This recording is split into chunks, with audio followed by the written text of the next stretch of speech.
ये एक जो सॉफ्टवेयर है, इसको जैसे मान लीजिए कोई सीए हैं या कोई ऑडिट वगैरह करते हैं, तो उसके लिए अकाउंट मैनेजमेंट का काम करेगा।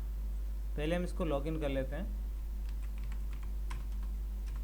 जैसे ही आप लॉगिन करेंगे तो आप इसमें देखेंगे कि यहाँ पर क्लाइंट लेज़र और पेमेंट आउटस्टैंडिंग बहुत सारी चीज़ें दी गई हैं। तो सबसे पहले हम चलते हैं इसमें। एक बार मैं आपको दिखा दूं कि ये यहाँ से अगर हम इसको शो एक्सेल कर देंगे तो बैकग्राउंड में एक्सेल शो हो जाएगा, और इसको हम एग्ज़िट कर लेते हैं। एग्ज़िट करने के बाद ये हमारा एक्सेल इसमें शो हो गया। अब इसमें हम जैसे लेज़र वाली शीट में आ गए। यहाँ पे हमारे पास जो जो हैं जैसे कैश, बैंक, ये जो भी हमारे जिस तरह से हम पैसा लेते देते हैं वो हम यहाँ पे बना लेंगे। ये लेज़र बना लेंगे। इसी के साथ साथ नीचे हम जो हमारे एक्सपेंस हैं उसके लेज़र बना लेंगे। मान लीजिए कोई सी भी तरह कोई एक्सपेंस है तो वो लेज़र बना लेंगे। ये जो हमारे असिस्टेंट हैं उनके लेज़र हमने यहाँ पे बना लिए, सिर्फ इतना ही। वापसी हम ओपन फॉर्म में आएंगे। सबसे पहले क्लाइंट लेज़र बनाएंगे। मान लीजिए हम एक क्लाइंट लेके चलते हैं जिसका नाम है गोयल डिपार्टमेंट स्टोर। देखें, गोयल डिपार्टमेंट स्टोर की हमने यहाँ पे एंट्री करी। इनकी ज्वाइनिंग डेट जो है वो 1 अप्रैल है 2022, और इनका जो मंथली चार्ज है वो है 4000। 56,640 रुपये इन्होंने हमारे पिछले देने हैं, और टोटल मंथ इनके 12 हो गए अभी तक। और इनका टोटल चार्ज बना इतना, जिसमें से इतना रिसीव हुआ है, इतना इनका बैलेंस है।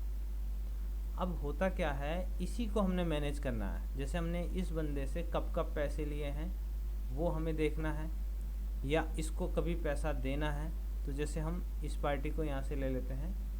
मान लीजिए गोयल, इसका लेज़र नंबर है 4, तो इसका ओल्ड बैलेंस दिखा रहा है ये टोटल 12 महीने हैं, और ये दिखा रहा है हमें कि ये 4000 रुपये इसका मंथली चार्ज है। जीएसटी इसका नहीं है। अदर बाई का मतलब है इसके अलावा इसने कुछ और हमसे लिया है, या कुछ ख़रीदा है, या कोई सर्विस ली है, और इसको कोई डिस्काउंट नहीं है। इसने इतना पेमेंट कर लिया है और इतना इसका बाकी है। ड्यू अमाउंट कहने का मीन्स ये ड्यू अमाउंट ये वाली आ गई, ये वाली इसका पेमेंट कर चुका है। ये वाला पैसा हमारा इसके ऊपर बैलेंस है।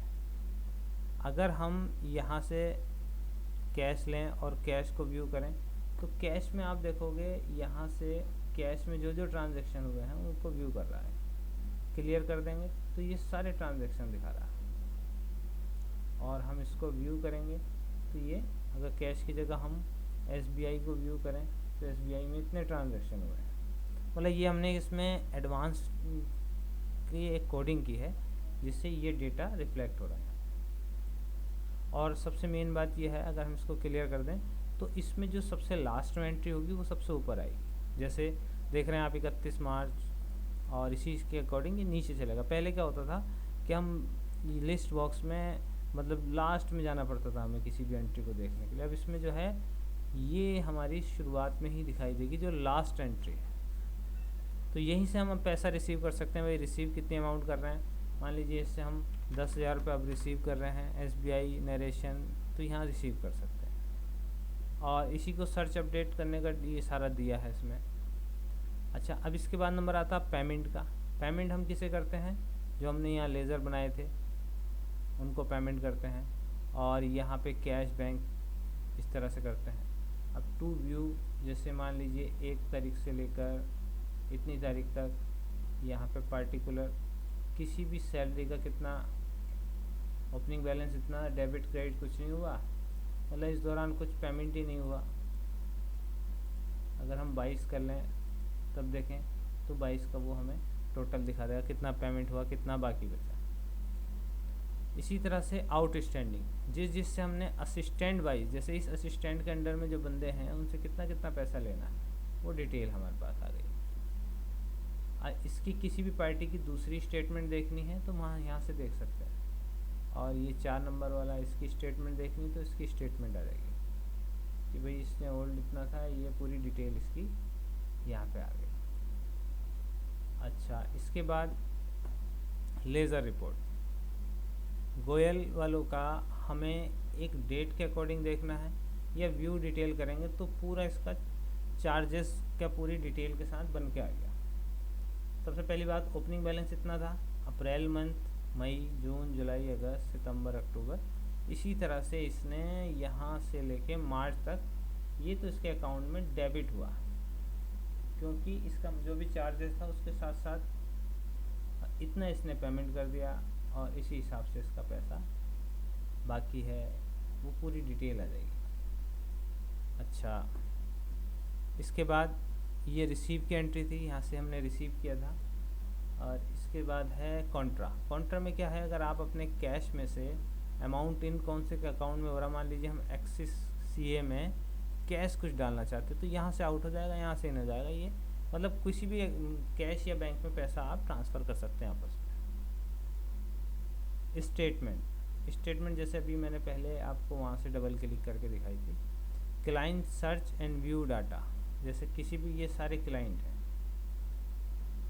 अब इसमें किसी भी को क्लिक करके इसका रिसिप्ट देखना चाहते हैं कि इसने कब कब इससे रिसिप्ट हुआ, तो वो डिटेल आ गई कि इसने 5 तारीख, 19, 5 और इस तारीख में रिसीव हुआ, इस पार्टी से रिसीव। और इसमें अदर बाई, इसने कुछ और ख़रीदा, अदर बाई कुछ नहीं ख़रीदा इसने, तो वो डिटेल आ जाएगी। लेज़र रिपोर्ट, यहाँ लेज़र रिपोर्ट में आपका इस डेट से इस डेट तक कितना पैसा आया गया है।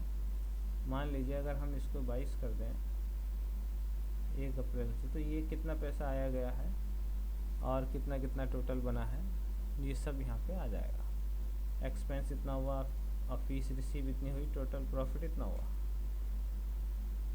कैश बैंक के लेज़र ये आपके यहाँ पे आ जाएंगे, एक्सपेंस के लेज़र यहाँ से बन जाएंगे। अब इसमें वैसे तो इसमें एक ऑप्शन है backup data, import data, client repay, client sheet, account report, general report. तो पहले हम एक्सपेंस लेज़र के बाद बिलिंग फॉर्म खोल लेते हैं। अगर किसी बंदे ने कुछ यहाँ पे ख़रीदा है तो वो ये डिटेल में आ जाएगा कि भाई इस बंदे ने डीपी या जो भी इसने, मतलब इसने अदर बाई जो है, मतलब किसी भी एक जो आपका क्लाइंट है, मान लीजिए एक क्लाइंट को आप मंथली 4,000 रुपये महीने की सर्विस दे रहे हैं, अब बीच में उसको आपने कोई सॉफ्टवेयर प्रोवाइड कर दिया अपने पास से, तो आपने 5,000 रुपये प्लस सॉफ्टवेयर चार्ज लगा दिया, तो वो भी उसके अकाउंट में ऐड हो जाएंगे। इंक्वायरी, यहाँ पे जो जो इंक्वायरी आती रहेंगी आपके पास उनकी डिटेल आप दे सकते हो। असिस्टेंट रिपोर्ट, यहाँ पे जो असिस्टेंट हैं उनकी बिटवीन डेट्स, मान लीजिए यहाँ हम 22 से ले रहे हैं और करंट डेट तक, तो इस असिस्टेंट की पूरी डिटेल आ जाएगी कि इसका टोटल चार्जेबल अमाउंट कितना था, इसने कितना पेमेंट किया, इसका ऊपर कितना बैलेंस है, जो जो इसके क्लाइंट हैं। पीडीएफ वगैरह बना सकते हैं बाकी आप। अच्छा, इसके बाद जनरल एंट्री। जनरल एंट्री में भी क्या होता है, हम किसी जो हमारे एक्सपेंस थे इन एक्सपेंस को आपस में डेबिट क्रेडिट कर सकते हैं कि भाई, या डेबिट कर सकते हैं कि भाई इस पार्टी को हमने जैसे सैलरी किसी की और की दी, तो वो यहाँ पे मेंशन कर सकते हैं। जैसे ये देखो, सैलरी संजीव की और तरुण मिश्रा की, और ये हो गई हमारी, अच्छा, अकाउंट रिपोर्ट, यहाँ पे सैलरी की रिपोर्ट देखनी है तो यहाँ से हम पूरी सैलरी की रिपोर्ट देख सकते हैं, बड़ी रिपोर्ट बनके ये पूरी आ जाएगी कि ये सैलरी हमने किसे किसे दी, क्योंकि हम ये देखना चाहते हैं कि भाई हमने मान लो ये हम आ गए हैं 1 जुलाई से हमने 31 जुलाई तक किस किस को दिया सैलरी, तो ये इन बंदों को दी है, मतलब आपने जिसको सैलरी दी है उनकी लिस्ट आ जाएगी। अब ये हमने इनको जुलाई की सैलरी दी है, अब बहुत स्मूथली इसमें काम होगा। अच्छा, इसके बाद आता है रिपेयर क्लाइंट शीट। अब होता क्या है, जैसे मैं इसको एग्जिट करता हूँ पहले, शो एक्सेल करके, ये क्लाइंट डेटा है। कई बार क्या होता है, वैसे तो इसमें कोडिंग में हमने लॉक करे रहते हैं, लेकिन यहाँ हमने लॉक नहीं कर रखा, लेकिन कुछ फॉर्मूले लगे हुए कई बार, मान लो यहाँ कोई फॉर्मूले लगे हैं तो उसमें अगर मान लो जैसे ये आपसे डिलीट हो गया फॉर्मूले, तो वो आंसर चेंज हो जाएगा। तो इसके लिए हमने यहाँ पे ऑप्शन बनाया है, कभी आपको लगे कि भाई ये गड़बड़ हो गया तो रिपेयर क्लाइंट शीट यस करें, रिपेयर सक्सेसफुल। अब आप देखेंगे कि हमने जो डिलीट कर दिया था वो सब वैसे ही वापस आ गया, मतलब सब नॉर्मल हो जाएगा। अच्छा, अब इसके बाद है बैकअप डाटा। होता क्या है कि जहाँ से जैसे मान लो ये फाइल जो थी हमारी, ये डेस्कटॉप पे हमने दिलीप जी करके है इस फोल्डर में, जिसमें ऑलरेडी पहले का भी कुछ बैकअप है 16 तारीख का। इसको डिलीट कर देते हैं और इसको मिनिमाइज कर लेते हैं। बैकअप डेटा में जैसे ही हम क्लिक करेंगे तो ये बोलेगा फाइल लोकेशन डी ड्राइव में यहाँ पर, और हिमाचल, और ये बैकअप में क्लाइंट मास्टर का 18 मई का ये बैकअप की एक फ़ाइल सेव हो गई। फिर हमारी रिसीव मास्टर की एक फ़ाइल सेव हो गई, और ये बोला no data to export contra, यानी कॉन्ट्रा में, कॉन्ट्रा वाउचर में हमने कोई एंट्री नहीं करी तो कोई डेटा नहीं है उसमें। और इसने पेमेंट मास्टर यानी पेमेंट को भी सेव कर दिया इसने, सेल मास्टर इसको भी सेव कर दिया। बैकअप हमारा कंप्लीट हो गया। अब कई बार क्या हो जाता है, मान लो ये डेटा हमसे, ये सब डेटा हमसे डिलीट हो गया, तो हम क्या करेंगे, परेशान हो जाएंगे। ये डेटा हमसे डिलीट हो गया बीच में से, तो हमने इसका बैकअप ले रखा है। तो बैकअप लेने का मतलब ये हो जाएगा हम इसको इंपोर्ट कर लेंगे। अभी क्लाइंट मास्टर में इंपोर्ट करेंगे तो जहाँ पे हमारा ये जो हमारी ये फाइल रखी है दाऊद ऑडिट बिलिंग वाली, यहीं पे बैकअप का फोल्डर बनेगा। तो पहले हमने क्लाइंट वाले में क्लिक किया तो क्लाइंट मास्टर को अपलोड करेंगे, imported client data successful. Receive का करेंगे तो रिसीव मास्टर, ओके ये रिसीव हो गया। सेल का करेंगे तो सेल मास्टर, और कॉन्ट्रा का है नहीं, पेमेंट का करेंगे तो यहाँ से पेमेंट मास्टर। ये ऑप्शन इतना ज़बरदस्त है इसमें कि आपका डेटा वैसे का वैसे ही वापस आ जाएगा। ये आप देखेंगे पूरा डेटा जो हमने डिलीट कर दिया था सब वापस आ गया।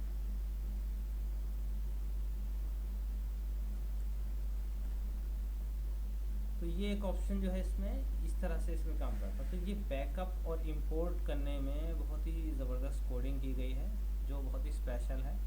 इसमें काफ़ी कुछ चीज़ें ऐसी हैं जो नहीं हैं, और ये बैकअप, और ये मोस्टली क्या होता है बड़ी बड़ी कंपनियां जो अपने सॉफ्टवेयर बनाती हैं जैसे कि टैली वगैरह, ये अपने जो है बैकअप के लिए क्या करती हैं, सॉफ्टवेयर से बैकअप निकाल लेती हैं। अब वो बैकअप आप कहीं भी रख लो, फिलहाल तो हमारा ये बैकअप इसी फोल्डर में सेव हो रहा है, लेकिन इसको कॉपी करके आप कहीं भी रख लो, दूसरे कंप्यूटर में ले जाओ, इसको सॉफ्टवेयर को दूसरे में डालो, वहाँ पे डेटा इंपोर्ट करो, इसमें काम करना शुरू कर दो।